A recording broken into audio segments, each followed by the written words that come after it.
విద్యార్థి మిత్రులకు స్వాగతం. సంజ్ఞా పరిచ్ఛేదం 5వ వీడియో పాఠం ఇది. దీనిలో బాల వ్యాకరణం సంజ్ఞా పరిచ్ఛేదంలోని 14, 15, 16 సూత్రాలని మనం తెలుసుకుంటాం. 14వ సూత్రము హ్రస్వము మీది ఖండ బిందువునకు పూర్ణ బిందువు వైకల్పికముగా నగును అనే ఒక సూత్రము. 15వ సూత్రము దీర్ఘము మీద సాధ్యపూర్ణము లేదు అన్న సూత్రము. 16వది సంస్కృత సమేతరములైన తెలుగు శబ్దములయందు పరుష సరళములకు ముందే బిందువు కానంబడుచున్నది అన్న 3 సూత్రాలను దీనిలో మనం పరిశీలిస్తాం. ఆ సూత్ర ప్రత్యేకతలను గురించి తెలుసుకుంటాం. సూత్రాన్ని మరొకసారి మీరు పరిశీలించినట్లయితే, హ్రస్వము మీది ఖండ బిందువునకు పూర్ణ బిందువు వైకల్పికముగా నగును. దీనిలో హ్రస్వం అనేటటువంటి మాట, ఖండ బిందువు అనే శబ్దము, పూర్ణ బిందువు అనే శబ్దము, వైకల్పికము అనేటటువంటి శబ్దము పరిశీలించదగినవి. హ్రస్వము అని అంటే పొట్టక్షరము, ఏకమాత్రా కాలంలో పలకబడే అచ్చు. ఏకమాత్రా భవేత్ హ్రస్వ అంటే ఆ వర్ణాన్ని ఉచ్చరించడానికి పలకడానికి ఒక మాత్ర కాలం పడుతుంది కనుక దానిని హ్రస్వము అని అన్నారు. మనం మామూలు మాటల్లోనైతే పొట్టక్షరము, దీర్ఘము కాని అక్షరము. హ్రస్వము మీది ఖండ బిందువునకు అంటే హ్రస్వాక్షరము మీద ఉన్న ఖండ బిందువునకు, ఖండ బిందువు అంటే అరసున్నా, పూర్ణ బిందువు అంటే నిండు సున్నా, వైకల్పికముగా నగును అన్న ఈ మాటకి వికల్పము అని అర్థం చెప్పుకుంటే, విధించిన వ్యాకరణ కార్యము ఒక పక్షంలో జరుగుతుంది, మరొక పక్షంలో జరగదు. ఈ సూత్రార్థం ఏమిటి? హ్రస్వము మీద ఉన్న ఖండ బిందువుకి పూర్ణ బిందువు వికల్పంగా వస్తుంది అని అర్థము. ఈ సూత్రము ద్వారా చిన్నయ సూరి అరసున్నా నుండి నిండు సున్నాని సాధించవచ్చును అని తెలుపుతున్నాడు. ఖండము నుండి పూర్ణ బిందువు ఎప్పుడైనా సూత్రంలో గమనించండి, ఖండ బిందువు అంటే అని వాడితే తరువాతి సూత్రాల్లో అరసున్నా అని, పూర్ణ బిందువు అని వాడినట్లయితే సూత్రములో నిండు సున్నా అని. బిందువు అని ఈ ఖండ పూర్ణ అనే లేకుండా ఊరకే బిందువు అనే పదం వాడినట్లయితే అప్పుడు ఖండ బిందువుని పూర్ణ బిందువుని రెండిటిని కూడా సూరి ఉద్దేశించాడని అర్థము. వ్యాకరణంలో ఇట్లా ప్రతి పదానికి మనం నిర్దిష్ట అర్థము, అక్కడ ఉద్దేశించినటువంటి అర్థము ఉంటుందని గమనించాలి. హ్రస్వము మీది ఖండ బిందువునకు పూర్ణ బిందువు వికల్పంగా వస్తుంది అని అంటున్నాడు. అంటే ఆ పొట్టి అక్షరం మీద ఉన్న అరసున్నాకి నిండు సున్నా వైకల్పికముగా వస్తుంది. అంటే ఒక పక్షంలో వస్తుంది, మరొక పక్షంలో రాదు అని మీరు భావించవలసినది. దీని లక్ష్యాలు ఏమిటో చూద్దాం. అడకువ, ఈ అడకువ అనేటటువంటి మాటలో డా తరువాత అరసున్నాని గమనించండి. అట్లాగే అదే పదము అడంకువ నిండు సున్నాతోటి వచ్చింది. ఏ సూత్రం ద్వారా వచ్చింది?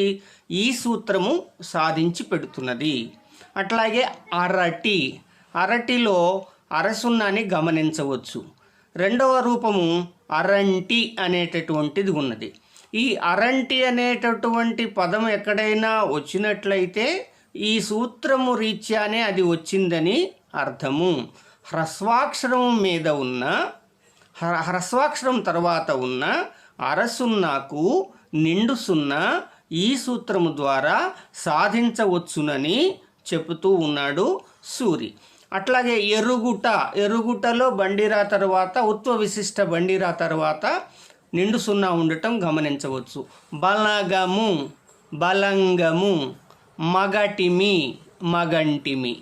సో ఈ సూత్రం ఏం చెప్తున్నది అనంటే, తరువాతి రాబోయే సూత్రాలలో ఎక్కడైనా అరసున్నా ఉండి నిండు సున్నా సాధించవలసి వస్తే ఈ సూత్రాన్ని మనం సూచించవలసి ఉంటుంది. ఇక్కడ నిండు సున్నా ఎట్లా వచ్చిందయ్యా అంటే, సంజ్ఞా పరిచ్ఛేదంలో హ్రస్వము మీది ఖండబిందువునకు పూర్ణ బిందువు వికల్పముగా నగును అని అన్నాడు సూరి. ఆ సూత్రము అనుమతించిన మేరకు హ్రస్వాక్షరము మీద అరసున్నా ఉన్నట్లయితే దానికి నిండు సున్నా వస్తుందని సూత్రము మనకి అనుమతిస్తున్నది, లేదా సూత్రము సాధించి పెడుతున్నది. ఈ సూత్రము ద్వారా సూరి ఉద్దేశించినది ఏమిటి అంటే, అరసున్నా ఎక్కడైనా ఉన్నప్పుడు దానికి నిండు సున్నా ఈ సూత్రము ద్వారా తేవచ్చును అని చెప్తూ ఉన్నాడు. ఈ ఏమిటి దీనిలో ప్రత్యేకత అనంటే, మనకు ఈ అడకువ అనేటటువంటి మాటను అరసున్నాతో ఉన్నట్లయితే అలాగే వాడొచ్చును. అడంకువ అని కూడా మనం ఒక రూపాన్ని చేయొచ్చు. వికల్పము అనేటటువంటి మాట ఏం చేస్తున్నది, వికల్పముగా నగును అని అంటున్నాడు. అయితే అడకువ అని ఉండవచ్చు, లేదా అడంకువగా కూడా ఉండవచ్చు. అరటిలో అరసున్నాతోటి అరటి ఉండవచ్చు, అరంటి ఉండవచ్చు. అరంటి అనేటటువంటి నిండు సున్నా రాకపోతే ఖండబిందువే ఉంటుంది. ఖండబిందువు కాకుండా నిండు సున్నా ఉంటే సూత్రము వికల్పము అని అంటున్నాడు కాబట్టి ఖండబిందువుకి పూర్ణ బిందువు వికల్పంగా వస్తుంది అంటున్నాడు కనుక అట్లా రావచ్చును, ఇట్లా రావచ్చును. వీటన్నిటిని పరిశీలించండి. అడకువ, అడంకువ, అరటి, అరంటి, ఎరుంగుట, ఎరుగుట, బలగము, బలంగము, మగటిమి, మగంటిమి. ఈ సూత్రము ఈ విషయాన్ని చెప్తున్నది. హ్రస్వము మీద అని అనటం చేత మరొక విశేషం ఏమిటనంటే, దీర్ఘము మీద ఖండబిందువునకు, దీర్ఘము మీద ఖండబిందువునకు పూర్ణ బిందువు ఈ సూత్రము వల్ల రాదు. కేవలం హ్రస్వాక్షరము మీద ఉన్న ఖండబిందువుకి పూర్ణ బిందువు వికల్పంగా వస్తుంది. నిండు సున్నా రానట్లయితే అరసున్నాతోటే ఆ పదం ఉంటుంది. నిండు సున్నా వచ్చింది అని అంటే ఈ సూత్రం ప్రకారం వచ్చింది అని అర్థము. అయితే మరి దీర్ఘాల మీద కూడా కనపడతాయి కదా అని అంటే అది వేరొక సూత్రంలో మనం దాన్ని వివరించుకోవచ్చు. హ్రస్వము అని ఈ సూత్రంలో వాడటం చేత దీర్ఘము మీద ఖండబిందువుని బిందువుకి పూర్ణ బిందువు ఈ సూత్రము ద్వారా వస్తుందని అనుకోకూడదు. ఉదాహరణకి తేటి అంటే తే తరువాత అరసున్న టి, తేటి, బోటి, ఇట్లాంటి చోట్ల తేంటి, బోంటి అని నిండు సున్నా కాదు. కేవలం హ్రస్వాక్షరాలకు మాత్రమే ఈ సూత్రము వర్తిస్తుంది. రైట్. దీని తరువాత సూత్రము చూద్దాం. హ్రస్వము మీది అరసున్నకు నిండు సున్నా వైకల్పికముగా అగును అంటున్నాడు కనుక వికల్పము అంటే ఏమిటి అర్థం చేసుకోవచ్చు మనం? వ్యాకరణ కార్యాన్ని సూత్రకారుడు విధించినప్పుడు ఒక పక్షంలో జరగటము, మరొక పక్షంలో జరగకపోవటంగా అర్థం చేసుకోవాలి. వికల్పం అనేటటువంటి మాటకున్న అర్థం వ్యాకరణ కార్యం ఒక పక్షంలో జరుగుతుంది, మరొక పక్షంలో జరగదు. హ్రస్వము మీది ఖండ బిందువునకు పూర్ణ బిందువు వైకల్పికముగా నగునంటే అరసున్నా ఉన్న చోట నిండు సున్నా ఈ సూత్రము ద్వారా వస్తుంది. నిండు సున్నా రానట్లయితే అది అరసున్నాగానే ఉంటుంది. అంటే అడకువ, అడంకువ, అరటి, అర్రంటి, ఎరుగుట, ఎరుంగుట, బలగము, బలంగము, మగటిమి, మగంటిమి. దీంట్లో అరసున్నాతో ఉన్న రూపం ఉన్నది, నిండు సున్నాతో ఉన్న రూపం ఉంది. నిండు సున్నాతో ఉన్న రూపమేమో ఈ సూత్రము ద్వారా సాధింపబడినదిగా భావించాలి. అందుకే దీనిలో ఖండ బిందువు నుండి పూర్ణ బిందువు సాధింపబడింది అన్న అంశాన్ని మీరు జ్ఞాపకం ఉంచుకోవలసిందిగా సూచన. హ్రస్వము మీద అనడం చేత దీర్ఘము మీది ఖండ బిందువునకు పూర్ణ బిందువు ఈ సూత్రము చేత రాదు అనేది కూడా మనం గుర్తించాలి. తేటి తేటిలో తే తరువాత అరసున్నా ఉండటాన్ని పరిశీలించండి. బోటి, బో దీర్ఘము మొదలైన వాటిల్లో తేంటి బోంటి అని మారవు అన్న సంగతి కూడా జ్ఞాపకంలో ఉంచుకోండి. దీని తరువాత సూత్రము ఇందాక హ్రస్వం మీది ఖండ బిందువునకు అని చెప్పాడు కాబట్టి ఖండ బిందువుకి ఏమొస్తుంది? పూర్ణ బిందువు వస్తుంది. అరసున్నాకి నిండు సున్నా ఈ సూత్రం ద్వారా వస్తున్నది. తరువాత మరి దీర్ఘాల మాట ఏమిటి అని సందేహం మనకు వస్తుంది గనక ఆ సందేహ నివృత్తి కోసము తరువాతి సూత్రములో చిన్నయ్య సూరి దీర్ఘము మీద సాధ్యపూర్ణము లేదు అని ఒక నిషేధాన్ని విధిస్తున్నాడు. లేదు అంటే దీర్ఘాక్షరాల మీద వ్యాకరణ కార్యము ద్వారా సాధింపబడిన పూర్ణము అంటే నిండు సున్నా లేదు అని మాత్రం స్పష్టంగా ఇక్కడ గుర్తించమని చెప్తున్నాడు. 14వ సూత్రంలో హ్రస్వము మీది ఖండ బిందువునకు పూర్ణ బిందువు వైకల్పికముగా నగును అని చెప్పటం చేత మనకి నిజంగానే సందేహం వస్తుంది. మరి హ్రస్వము గురించి మాట్లాడారు కానీ దీర్ఘము మాట ఏమిటి? దీర్ఘానికి కూడా ఇలాగే ఈ సూత్రం వర్తిస్తుందా అంటే పై సూత్రము అంటే హ్రస్వము మీది ఖండ బిందువునకు పూర్ణ బిందువు వైకల్పికముగా నగును అనేటటువంటి సూత్రము దీర్ఘము మీద వర్తించదు. కాబట్టి దీర్ఘము మీద వర్తించదు గనక ఏం చెప్తున్నాడు? ఏమని నిషేధిస్తున్నాడు? దీర్ఘము మీద సాధ్యమగు పూర్ణ బిందువు లేదు. మరి దీర్ఘం అంటే ఏమిటి? 2 మాత్రల కాలం పలకబడినటువంటి అచ్చుని మనం వ్యాకరణ శాస్త్రం ప్రకారము దీర్ఘము అని అంటాం. హ్రస్వము అంటే 1 మాత్రా కాలం పలుకుతుంది. దీర్ఘము అంటే 2 మాత్రల కాలం పలుకుతుంది. అంటే ఒక వర్ణాన్ని పలకడానికి పట్టే సమయాన్ని బట్టి హ్రస్వము అని అన్నాం. హ్రస్వము అని అంటే ఏకమాత్రా కాలము. ఆ అన్నాను అనుకోండి, ఎంత సమయం పడుతుంది? లిప్తో పాటు పడుతుంది. అదే ఆ అన్నాను అనుకోండి, కొంచెం ఎక్కువ సమయం పడుతుంది. ఇది 2 మాత్రల కాలము దీర్ఘము, హ్రస్వమేమో ఏకమాత్ర కాలికమైనటువంటిది. ఈ సూత్రము ద్వారా దీర్ఘాక్షరం మీద సాధ్యపూర్ణము లేదు అనే విషయాన్ని మనకు చెప్తున్నాడు. ఇప్పుడు అడకువ అడంకువలో అడకువ తరువాత అరసున్నా ఉన్న తరువాత అడంకువలో నిండు సున్నా వచ్చింది కాబట్టి వాడు తరువాత వాండు అవుతుందంటే కాదు. వీడు తరువాత వీండు అవుతుందంటే కాదు. రాడు తరువాత రాండు, లేండు, కాంబోలు, కాంబట్టి, గోంగులు, రేంగులు అనేటటువంటిది ఉండదు. అట్లా రాకుండా ఉండేందుకే దీర్ఘాక్షరాల మీద సాధ్యపూర్ణము లేదు అని చెప్తూ ఉన్నాడు. పైగా సాధ్యపూర్ణము అని అనడం చేత వ్యాకరణ కార్యముల చేత అంటే వ్యాకరణంలో జరిగే మార్పుల ద్వారా సాధించాల్సిన నిండు సున్నా దీర్ఘము మీద సాధ్యమైనటువంటి నిండు సున్నా ఉండదు. దీనిలో వాడులోని వాలో ఆ అనేది ఉన్నది, ఇది దీర్ఘము. కానీ దీని మీద సాధ్యమైన నిండు సున్నా ఉంటుందా అంటే ఉండదు. అరసున్నా మాత్రమే ఉంటుంది. అందుకనే వాడు, వీడు, రాడు, లేడు, కాబోలు, కాబట్టి, గోగులు, రేగులు అరసున్నా మాత్రమే పలుకుతున్నది. అంతే తప్ప వాడు అనేటటువంటి దాన్ని వాండు అని రాయకూడదు.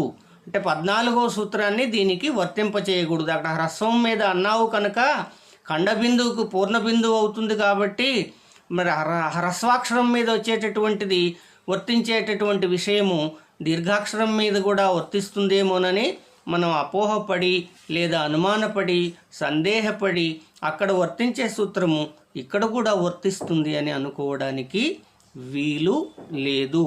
మరొకసారి గమనించినట్లయితే దీర్ఘాక్షరము మీద వ్యాకరణము ద్వారా వ్యాకరణ కార్యము ద్వారా సాధింపబడినటువంటి నిండు సున్నా లేదు. సాధ్యపూర్ణము అనంటే సాధింపబడిన నిండు సున్నా, అది కూడా వ్యాకరణ కార్యాన్ని ప్రయోగించటం చేత వ్యాకరణ కార్యము ద్వారా వచ్చేటటువంటి అరసున్నా దీర్ఘాక్షరాలలో లేదు అని చెప్తున్నాడు. ఫర్ ఎవర్ ఈ సాధారణ సంజ్ఞను మనం గుర్తుపెట్టుకోవాలి. సంజ్ఞా పరిచ్ఛేదం యొక్క ఉపయోగం అదే. కొన్ని సాధారణ సంజ్ఞల గురించి ఎప్పటికీ ఉపకరించే సూత్రీకరణలను ఈ పరిచ్ఛేదము చేస్తుంది. రాబోయే పరిచ్ఛేదములలో మరి ఎక్కడైనా విశేష సంజ్ఞలు గనక ఉన్నట్లయితే ఆ విశేష సంజ్ఞలకు అవసరమైన నిర్వచనాలను ఆయా సూత్ర సందర్భాలలోనే సూరి ఇస్తాడు. ఇప్పటి వరకు మనం 14వ సూత్రాన్ని తెలుసుకున్నాం, 15వ సూత్రాన్ని తెలుసుకుంటూ ఉన్నాం. హ్రస్వము మీది ఖండ బిందువునకు పూర్ణ బిందువు వైకల్పికముగా అగును ఖచ్చితంగా అవుతుంది.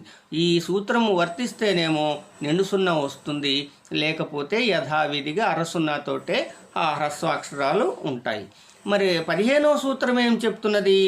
దీర్ఘాక్షరము మీద సాధ్యపూర్ణము లేదు అని నిండు సున్నాని, అంటే వ్యాకరణ కార్యము ద్వారా సాధింపబడిన నిండు సున్నాని, పూర్ణ బిందువును ఇది నిషేధిస్తూ ఉన్నది. దీని తరువాత మనం చూసినట్లయితే ఇక్కడ సాధ్యపూర్ణం అని సూత్రంలో వాడాడు కనుక మరొకసారి సాధ్యపూర్ణము అనగా వ్యాకరణ కార్యముల చేత సాధింపదగిన నిండు సున్నా. దీర్ఘము మీద సాధ్యపూర్ణము లేదంటున్నాడు కాబట్టి దీర్ఘాక్షరాల మీద వ్యాకరణ కార్యాలను ప్రయోగించి మనం సాధించేటటువంటి నిండు సున్నా రాదు అని చెప్తున్నాడు. ఇక దీనిలోనే ఖండ బిందువు, పూర్ణ బిందువు, బిందువు అనేటటువంటి మాటలు వాడాడు. బిందువులోనే సిద్ధము, సాధ్యము అనేటటువంటివి 2 విధాలుగా ఉన్నాయి. బిందువు సిద్ధము, సాధ్యము అనంటే అడంకువలో అది సహజంగా ఉన్నటువంటిది. ఆ తరువాత సాధ్యము అనంటే వ్యాకరణ కార్యము ద్వారా సాధించబడినది. అంటే సున్నా 2 రకాలుగా ఉంటుంది, సిద్ధము, సాధ్యము. సున్నా అంటే బిందువు అని అంటే ఖండ బిందువు, ఆ తరువాత పూర్ణ బిందువు అని అర్థం చేసుకోవాలి. పూర్ణ బిందువు, ఖండ బిందువు.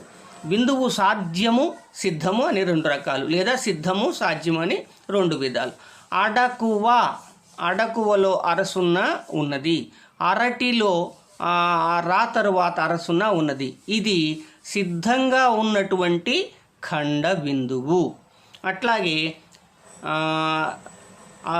సిద్ధ బిందువు, సిద్ధపూర్ణం ఎలా ఉంటుంది అంటే బిందువు అడ్డంకి, నారింజ మొదలైన వాటిలోది సిద్ధమగు పూర్ణ బిందువు. అంటే శబ్దంలో సహజంగానే నిండు సున్నా ఉంటే దాన్ని సిద్ధము అని అంటాం.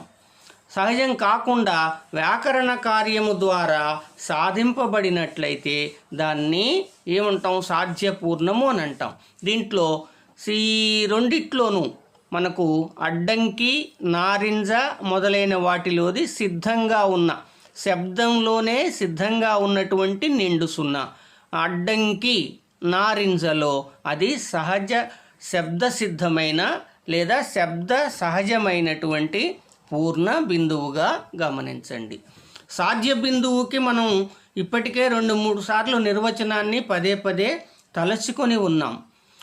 సాధ్య బిందువు ఉన్నప్పుడు వ్యాకరణ కార్యముల చేత సాధింపబడే దానిని మనం సాధ్య బిందువు అని అంటాం.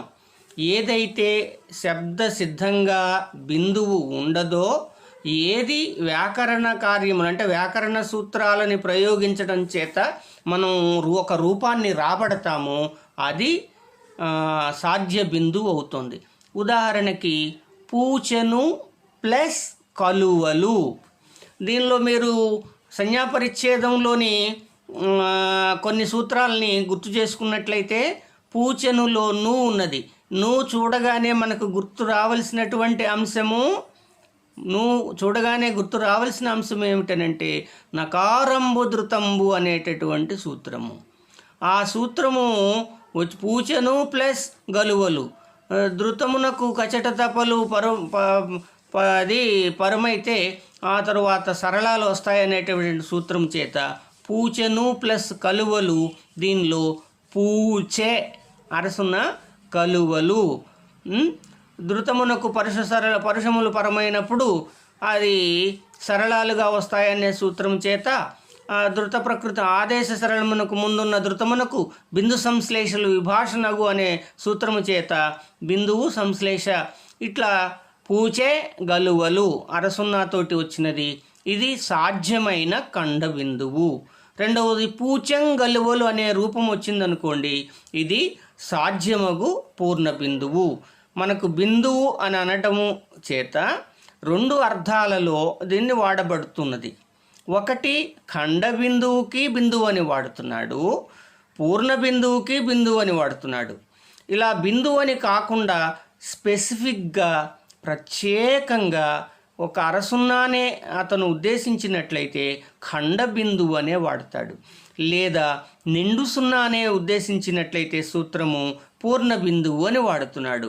సాధ్య బిందువు అని వాడడం చేత వ్యాకరణ కార్యముల చేత సాధింపబడేటటువంటి దానిని మనం సాధ్య బిందువుగా చెప్తున్నాం. ఈ సాధ్య బిందువు ఖండ బిందువు కావచ్చు, పూర్ణ బిందువు కావచ్చు. పూచను ప్లస్ కలువల్లో = పూచే గలువలు, ఇది సాధించబడినటువంటి ఖండ బిందువు. పూచెం గలువలు అనేది సాధ్యం వ్యాకరణ కార్యం ద్వారా సాధింపబడిన పూర్ణ బిందువు అవుతుంది. దీర్ఘము మీద సాధ్యమగు ఖండ బిందువు ఉంటుంది. అంటే దీర్ఘము మీద సాధ్యపూర్ణము లేదన్నాడు కాబట్టి సాధ్యపూర్ణం అంటే సాధించబడిన నిండు సున్నా. కానీ ఏముంటుందట? ఖండ బిందువు ఉంటుందని చెప్తున్నాడు.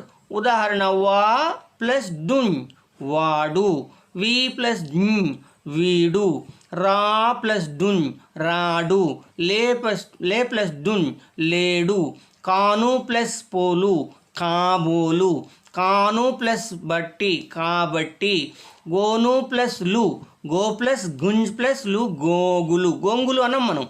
రేను ప్లస్ లు రే ప్లస్ గుంజ్ ప్లస్ లు రేగులు.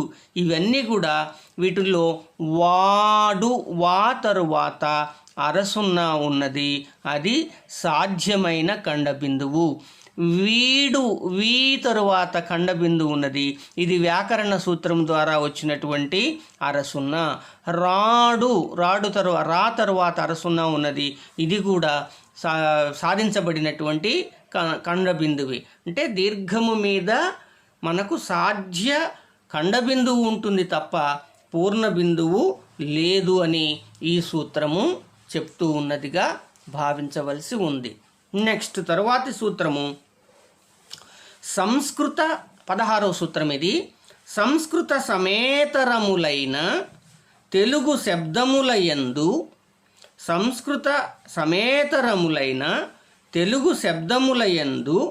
పరుష సరళములకు ముందే బిందువు కానంబడుచున్నది. ఈ సూత్రాన్ని మళ్ళీ జాగ్రత్తగా మనం గమనించవలసి ఉంది. సంస్కృత సమేతరము అనే మాట ఈ సూత్రములో ఉన్నది.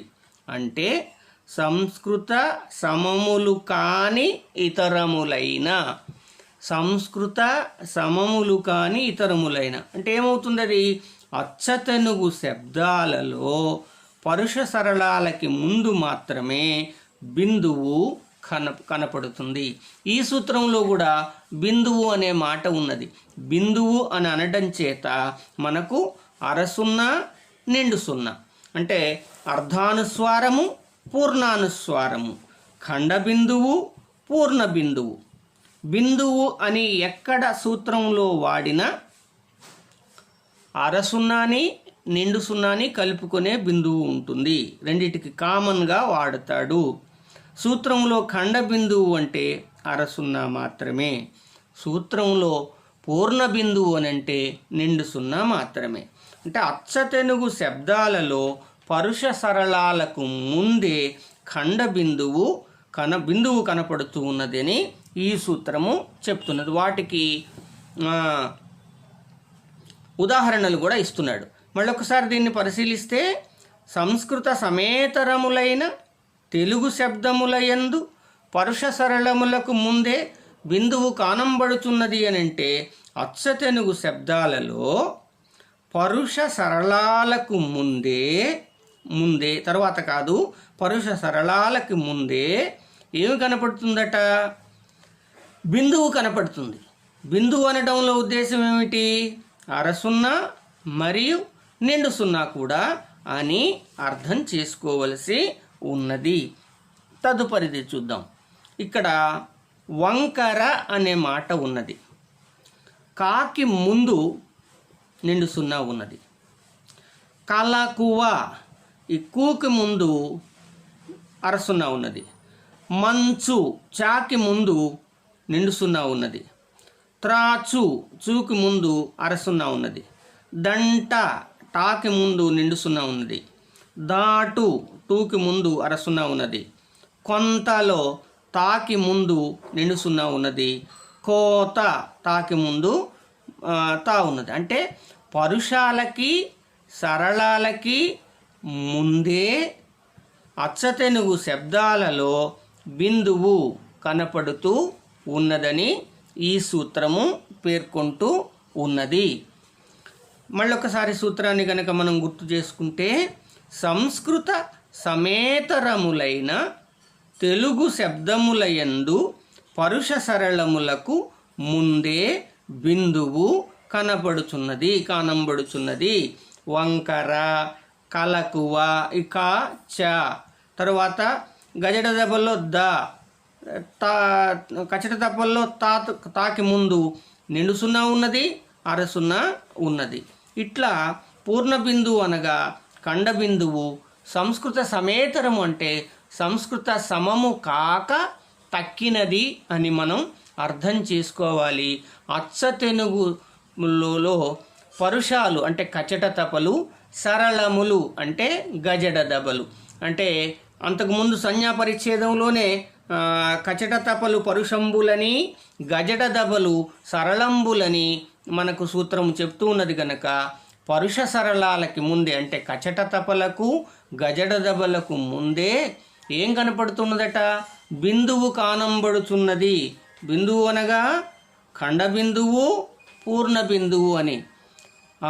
సంస్కృత సమేతరములైన అని అనటం చేత సంస్కృత సమములలో పరుష సరళేతరములైన హల్లులకు ముందు బిందువు కనపడుతూ ఉన్నది అని కూడా అర్థం చేస్తాం. సంస్కృత సమములలో పరుష సరళేతరములకు ముందు హల్లులకి అంటే శంఖము, సంఘము మొదలైన చోట మనకు ఈ రకమైనటువంటి బిందువు కనపడుతూ ఉంది. మళ్ళీ పరిశీలించినట్లయితే వంకరలో కాకు ముందు బిందువు ఉన్నది. కలకువలో కూకి ముందు అంటే ఇది ఖచ్చిత పరుషమే గనక పరుషానికి ముందే కనపడుతూ ఉన్నది. అట్లాగే మంచులో చూకి ముందు బిందువు కనపడుతూ ఉన్నది. త్రాచులో చాకి ముందు చూకి ముందు కనపడుతున్నది. దంటలో టాకి ముందు కనపడుతున్నది. ఇట్లా పరుష సరళాలకి ముందే కనపడుతూ ఉండటం చేత బిందువు అని చెప్తూ ఉన్నాడు. ఈ బిందువుని గురించి, నిండు సున్నా గురించి ప్రధానంగా 3 సూత్రాలు సంజ్ఞా పరిచ్ఛేదంలో ఉన్నాయి. ఈ 3 కూడా ఎంతో ముఖ్యమైనవి. ఎప్పటికప్పుడు ఏ సూత్రానికి ఆ సూత్రము ఎంతో ముఖ్యమైనదని, ఆ సూత్రము మరికొన్ని కార్యాలని, సంధి కార్యాలను, సమాస కార్యాలను, ఇతర వ్యాకరణ కార్యాలను అది సాధించటానికి, పదరూపాలని సాధించటానికి ఉపకరిస్తుందని భావించవలసిందిగా కోరుతూ మళ్ళీ ఈ పాఠాన్ని మీరు వినండి. హ్రస్వం మీది ఖండ బిందువునకు పూర్ణ బిందువు వైకల్పికంగా నగును అంటే ఏమిటి? అంటే హ్రస్వాక్షరాల మీద ఉన్న అరసున్నకు నిండు సున్నా ఒకసారి వస్తుంది, ఒక్కొక్కసారి రాదు. కానీ ఈ సూత్రము ద్వారా నిండు సున్నా సాధించి పెడుతున్నది. దీర్ఘము మీద సాధ్యపూర్ణము లేదు అనంటే దీర్ఘాక్షరాలలో మనం వ్యాకరణ కార్యము ద్వారా సాధింపబడేటటువంటి నిండు సున్నా లేదు, సాధించబడినటువంటి పూర్ణము లేదు. అట్లాగే సంస్కృత సమేతరములైన తెలుగు శబ్దములలో పరుష సరళాలకు ముందే బిందువు కనపడుతూ ఉన్నది అనంటే పరుష సరళాలకు ముందు అరసున్నా నిండు సున్నా 2 కనపడుతూ ఉన్నాయని, అవి అచ్చతెనుగు శబ్దాలలో జరుగుతూ ఉన్నదని గమనించవలసిందిగా కోరుతూ 16 సూత్రాలు అయిపోయాయి. ఈ పరిచ్ఛేదంలో సూత్రముల మొత్తం సంఖ్య 23. ఇంకా 2-3 వీడియో పాఠాలలో సంజ్ఞా పరిచ్ఛేదాన్ని మనం సమగ్రంగా అధ్యయనం చేసినట్లు అవుతుంది, పరిశీలించినట్లు అవుతుంది. మీరు సులభంగా తెలుసుకోవటానికి వీలుగా స్లైడ్ని ఎక్కువసేపు మీ ముందు ఉంచుతుంది. దీన్ని పట్టుకొని మీరు నోట్స్ రాసుకున్నా కూడా దానికి సరిపోతుంది. ఈ సంజ్ఞా పరిచ్ఛేదం ముగిసిన తరువాత ఒక చిన్న సమీక్ష లాంటిది సంజ్ఞా పరిచ్ఛేదంలో ఒక పాఠ్యాంశంగా మనం తెలుసుకుందాం. అప్పటి వరకు సెలవు. ధన్యవాదాలు.